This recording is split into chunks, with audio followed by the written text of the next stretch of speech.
kaya nararapat na natin itong gawan ng paraan. Tama. Nagsusunod ka na ang mga patunay. Hindi pa ba tayo kay Kulot? Parang naman yung mga susunod ko, yung pagpapatuloy tayo sa walang mahala, di ba? Gusto ko pang makitang lumaki ang magiging anak at apo ko na nabubuhay ng mga saya na walang sakit at problema. Hindi natin yun nangyayari sa atin. Halos lahat ng premonition na nakasulat sa banal ng kasulatan ay nangyayari bawat isa sa atin. Kapag nagpatuloy pa ang global warming, mahahati ang klima sa Africa. Ang bandang timog ay magiging tagtuyot at ang hilaga naman ay magiging tagulan. Marami na nga rin mga hayop ang unti-unting nawawala kasama ng pagkawala ng kanilang mga tirahan. Napansin ko na rin mga kung unti-unting pagdaling ng nangyayari sa Africa.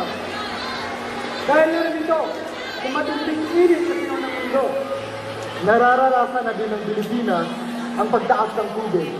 Kaya't nakakatakot isipin na tayo ang pinakaunang bansa na lulubog sa paniningil ng kalikasan. Ang mundo ay ang ating tahanan. Kaya't mahalin natin ito. At isang biyaya at mabuhay. Nais ko sanang tawagin ang lahat ng mga guro, mga mag-aaral, upang itaas ang ating kanang kamay bilang panunumpa. Ako, bago ang inyong pangalan, Catherine Velasco. Catherine Velasco.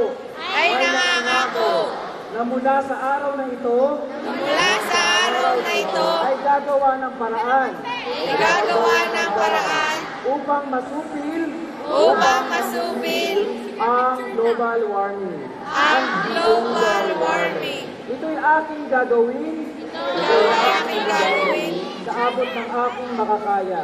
sa abot ng aking makakaya.